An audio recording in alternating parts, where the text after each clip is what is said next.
Bonjour à toutes, bonjour à tous, bienvenue sur cette nouvelle vidéo. Nous allons essayer d'étudier une poutre en flexion. Alors pour ce faire, je vais commencer à vous présenter notre structure.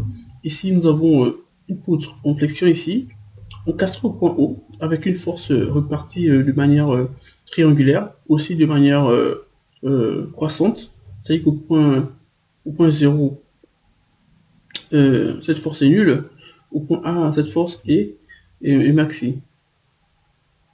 Alors ici, ces deux figures vous permettent de voir ou de comprendre comment déterminer le centre de gravité d'un triangle, par exemple un triangle rectangle, par rapport à sa position. C'est-à-dire, par exemple, pour l'image de gauche ici on peut remarquer que si on parle de ce point, le centre de gravité se trouve à 2 tiers de la hauteur là. De même ici, si on parle de ce point, le centre de gravité se trouve à un tiers, de la base, deux tiers de la base, ici. Du coup, ici, c'est un petit résumé qui vous permettront de comprendre comment déterminer le centre de gravité d'un triangle ou le rectangle par rapport à sa position. Ensuite, ici, on va essayer de déterminer les réactions au point O, donc notre coup d'encastration au point O, on va essayer de déterminer les réactions au point O. Sachant qu'on a une poutre en flexion avec une force repartie de manière triangulaire ici, donc ça forme une sorte de triangle rectangle et de manière croissante. Alors en haut, on a réaction point haut, vu qu'en haut on a aussi un encastrement, donc il dit encastrement dit moment d'encastrement, et nous avons P ici qui est égal à 50 newtons par millimètre. Vu que aussi nous sommes sur un système XY, dans un système plan, donc la seule réaction qui va apparaître ici va être Y0. X0 ne va pas exister, Z0 aussi ne va pas exister. Nous n'avons pas des forces inclinées, et nous sommes sur un système plan. Donc vu que nous sommes sur un système plan, on peut éliminer X0 et Z0.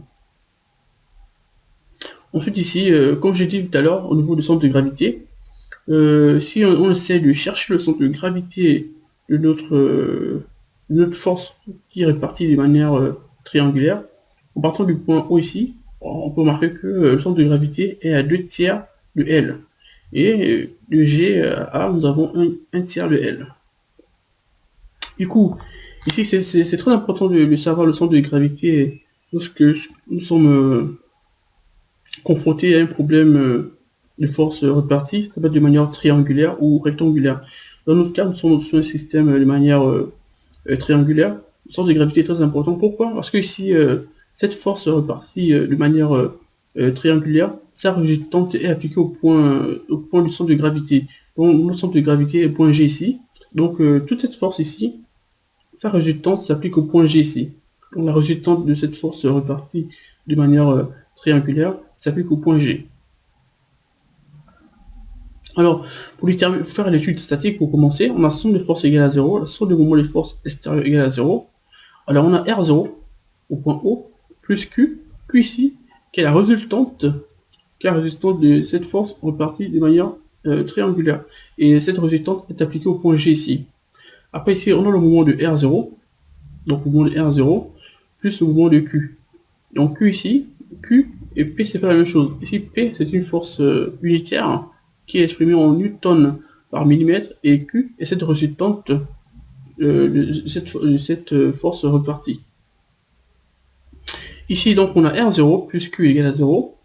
M0 est le mouvement d'encastrement. Donc le moment de Q va être égal à OG. Pourquoi OG? Parce que la résultante de cette force repartie de manière triangulaire est appliquée au point G. Du coup ici on a OG. En OG ici, on est là, dans le centre de gravité, on a le point G ici, vectoriel Q. Alors, donc on a M0 plus OG, vectoriel Q ici.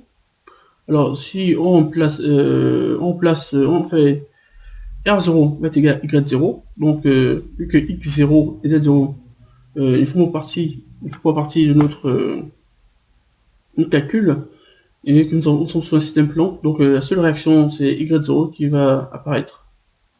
Alors Q ici, comme j'ai dit, Q est la résultante de notre Q ici est la résultante de notre force répartie de manière triangulaire. Alors donc Q ici va être Q ici va être, Q ici va être égal à, normalement Q est égal à PL. Alors ici il faut marquer Q est égal à PL. Mais vu que si on essaie de dessiner un rectangle, c'est-à-dire que si on dessine un rectangle, là, on dessine un rectangle ici, tac tac tac, on a la moitié, donc on a la diagonale ici. C'est comme si on a cette droite ici qui divise notre force rectangulaire en deux. Et si vous vous souvenez, dans l'étude de une poutre en flexion avec une force repartie de manière rectangulaire, notre force Q est égale à PL. Ici, Q est égal à PL, on va diviser que PL par 2. Pourquoi on divise PL par 2? On divise PL par 2. Pourquoi? Parce que, essayez d'imaginer que on prend cette force triangulaire. C'est comme si il y avait un axe de, cet axe ici, c'était un axe de symétrie. Donc c'est comme si on avait ici quelque chose comme ça là. Donc on est là. Attendez, je vais essayer de dessiner ça. Donc si nous venons ici, on va se mettre là. On est là. Donc ici, c'est comme si on avait ça. Voilà. Donc au départ, ça c'est notre force. Donc si on fait ça, nous avons notre force qui est répartie de manière rectangulaire. Mais vu que ici, on a une force triangulaire, c'est comme si on avait coupé en deux par rapport à la diagonale. Donc vu qu'on a coupé en deux par rapport à la diagonale, c'est comme division par deux. Donc la division par deux vient de ce fait. Donc on est là. Donc imaginez que on avait une force rectangulaire. Oui, rectangulaire ici, en rectangle. Du coup, cette force, on coupe en deux ici. Donc il nous reste juste cette partie là. Donc on divise par deux. Bon, j'espère que vous avez compris. C'est à peu près ça. Donc ici, le Q ici est divisé par 2 parce que nous avons notre moitié ici.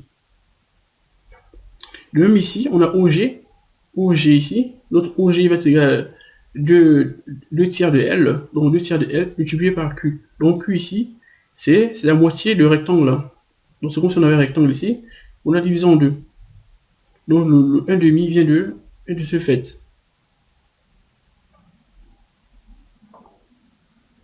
Donc Y0 ici va être égal à 1,5 de PL, et M0 qui est notre moment, donc castrement, va être égal à 1 tiers de PL carré. Donc pour cette première étude, nous allons déterminer les réactions au point O, donc Y0 et Y0 et M0. Alors j'espère que vous avez compris pourquoi le Q est égal à 1,5 de PL. Ça vient de ce fait, c'est-à-dire que on va essayer d'imaginer un triangle rectangle ici, que si on divise en deux par rapport à la diagonale de notre rectangle, il va nous rester la moitié. Du coup, donc on a le 1,5 de PL. Merci beaucoup.